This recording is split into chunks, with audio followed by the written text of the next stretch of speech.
बिस्मिल्लाहिर्रहमानिर्रहीम। अस्सलाम वालेकुम जनाब। आज स्टूडेंट फिर हम कर रहे हैं कैश बुक का एक नया सवाल नए कॉन्सेप्ट के साथ, कुछ नई एंट्रीज हैं, उसके साथ हम कैश बुक को सॉल्व करेंगे। प्रेजेंटेशन वही जो आपके सामने कैश बुक की मैंने पहली दफ़ा बनाई थी, ये आपके सामने कैश बुक का स्केच है। ये ट्रांजैक्शन है, मार्च 1 2022 का काम है और कैश ऑन हैंड और कैश एट बैंक का बैलेंस है मिस्टर मूसा। ठीक है, तो इसका मतलब है हम ऑनर का नाम लिख देंगे मिस्टर मूसा। और मैंने आप लोगों को बताया था जब भी हम कैश बुक में काम करते हैं तो जिस मंथ का काम हो उस मंथ की लास्ट डेट लिखते हैं। तो हम यहाँ लिखेंगे for the month of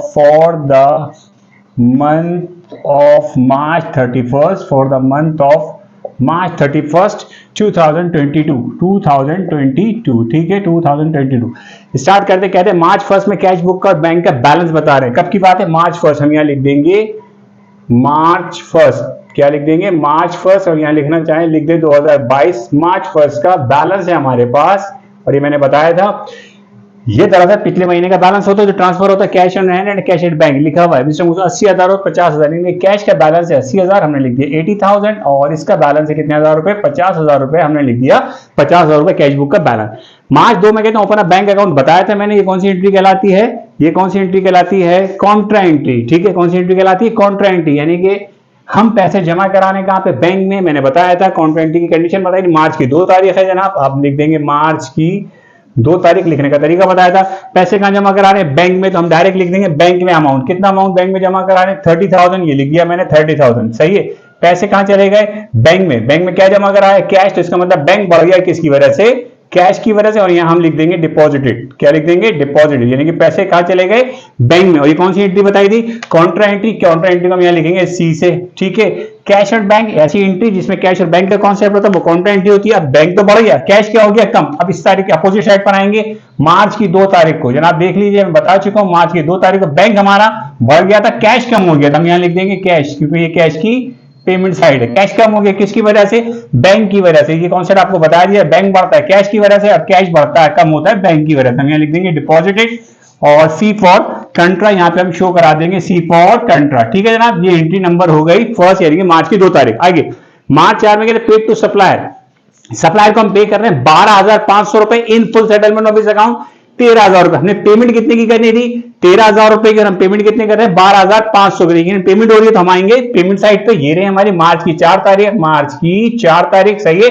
अब पेमेंट का मतलब हम पेमेंट कर रहे हैं किसको? सप्लायर को। सप्लायर के लिए वर्ड इस्तेमाल करते हैं अकाउंट्स पेबल। बता चुका हूं मैं। अब कह रहे हैं सप्लायर को हम पे कर रहे हैं, कुछ नहीं लिखा तो अंडर थोड़ा कैश दे रहे हैं। कितना दे रहे हैं कैश? 12,500 रुपए। हमने लिख दिया 12,500 रुपए। आ रही बात समझ में? अब एक कॉन्सेप्ट समझे कि हमें देने थे कस्टमर को 13,000 रुपए। इन फुल सेटलमेंट का मतलब है अब उनसे कोई लेन देन नहीं होगा। तो इसका मतलब जो इन फुल सेटलमेंट का डिफरेंस का अमाउंट होता है 500 रुपए, वो ट्रीट होता है एज ए डिस्काउंट और वो रिसीव कर हम पेमेंट कर रहे हैं। तो इसका मतलब वो डिस्काउंट का नाम क्या होता है? Purchase discount. ठीक है, मार्च की 4 तारीख। मार्च की 7 देके क्या लिखे? और आपसे पूछ रहा हूं कहां रिकॉर्ड करेंगे? मार्च में 7 में कहते हैं क्रेडिट सेल। 25,000 रुपए की हमने कौन सी सेल कर दी है?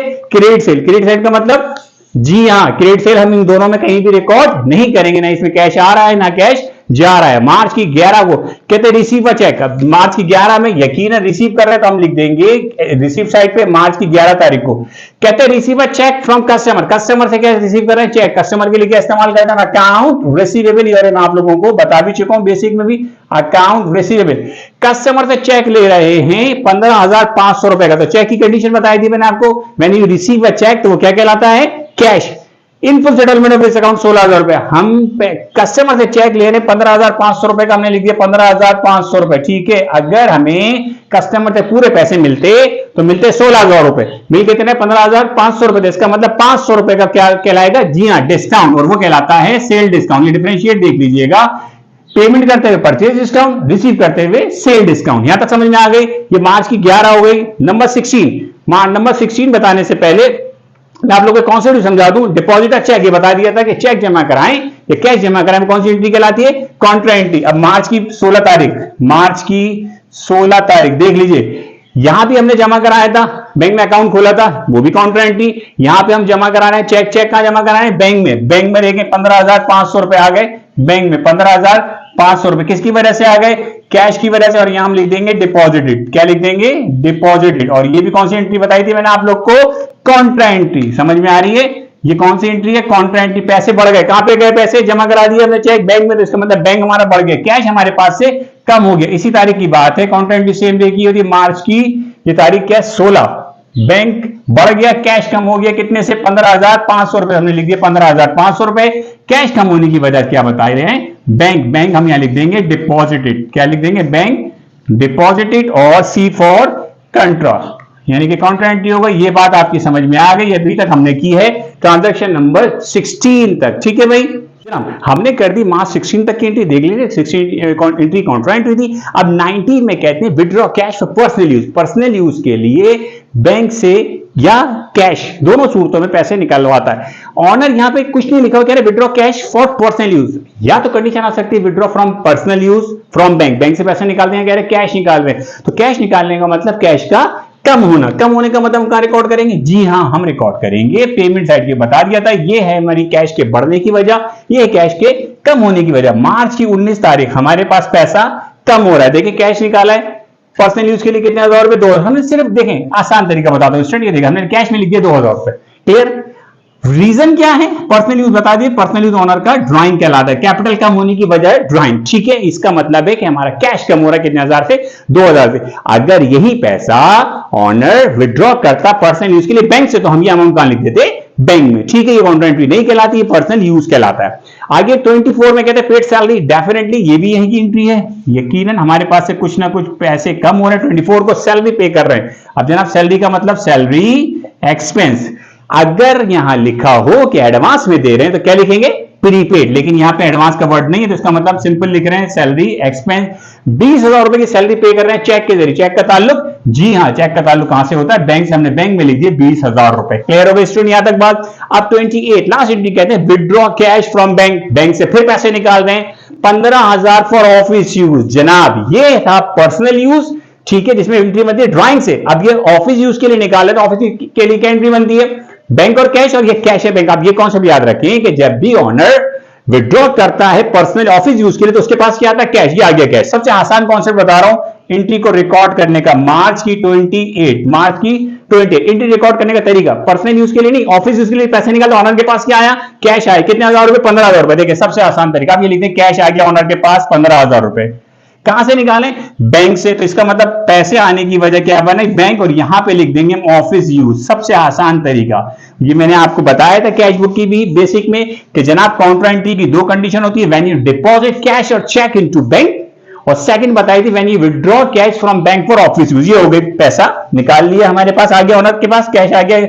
15,000, कितने किसकी वजह से, बैंक की वजह से। यकीनन बैंक भी तो हमारा कम हुआ होगा, जी हाँ मार्च की 28 तो बैंक हमारा कम हुआ कितने से, 15,000 से। हम यहां जाके देखे बैंक में लिख दिया हमने कितने हजार रुपए, 15,000 रुपए। बैंक कम होने की वजह क्या बनी, जी हाँ कैश, और यहां पे लिख देंगे ऑफिस यूज। स्टूडेंट ये है बेसिक कॉन्सेप्ट, एंट्री रिकॉर्ड करते हुए भी आप इस चीज का ख्याल रखें कि हम कैसे रिकॉर्ड कर रहे हैं, कैसे नहीं, यहां तक ठीक है। एंट्री नंबर 28 हो गई, इसके बाद मैं आपको इसका सम करने का तरीका बताता हूं। जनाब ट्रांजैक्शन कंप्लीट हो गई, उसके बाद हम बैलेंस करें, तरीकाकार बता दिया था, जहां ट्रांजैक्शन लेफ्ट या राइट साइड, जहां पे भी ट्रांजैक्शन ज्यादा हो वहां पे हम लकीर खींचते हैं, उसको अपोजिट साइड तक लेकर आते हैं। बैलेंस का तरीकाकार सबसे आसान तरीका, कैश बुक के बैलेंस को सम करेंगे, बैंक को कैश बुक के पेमेंट साइड की, बैंक की पेमेंट साइड को हम सम करेंगे। सबसे पहले हम कैश बुक को सम करते हैं। देखिए उससे पहले डिस्काउंट था, ये सवाल में 500 रुपए का, हम एज इट इज लिख देंगे, डिस्काउंट का कोई ताल्लुक नहीं, हम सिंपल लिख देंगे 500 रुपए, ठीक है। कैश बुक का सम करेंगे, कैश बुक का सम बन रहा है 1,10,500, ठीक है। यहां पे सम करें तो सम बन रहा है 95,500। आ रही है बात समझ में, 95,500। इसका मतलब मुख्तलिफ कंडीशन में कैश इतना आया, मुख्तलिफ किसी कंडीशन में ट्रांजैक्शन में बैंक में पैसा इतना है। अपोजिट साइड जाइए जनाब, डिस्काउंट का सेल डिस्काउंट 500 रुपए एज इट इज लिख देंगे, और इसको भी यहाँ पे फाइनल कर देंगे, ठीक है।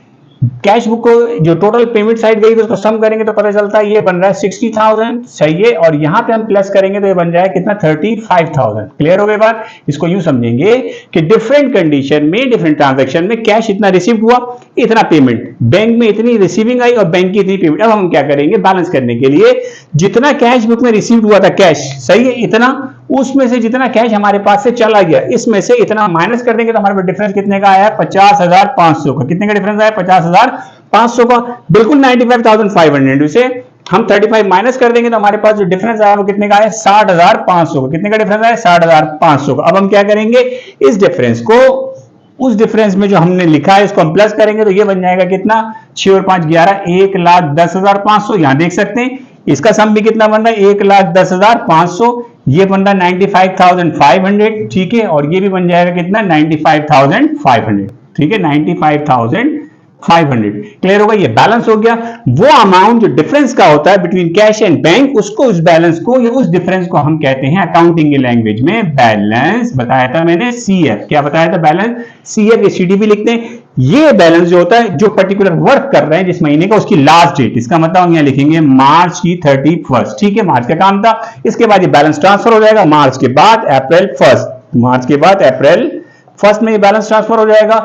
कैश का बैलेंस कितना ट्रांसफर होगा, 50,500, और इसका कितना हो जाएगा 60,500। क्लियर हो गई बात। इसका मतलब ये हो गई हमारी कैश बुक कंप्लीट, जिसमें हमने कैश बुक के ट्रांजैक्शन को रिकॉर्ड किया, उसको बैलेंस किया। इंशाअल्लाह ताला नेक्स्ट क्लास के अंदर हम नई कैश बुक को एक नए अंदाज से डिस्कस करेंगे। ठीक है भाई।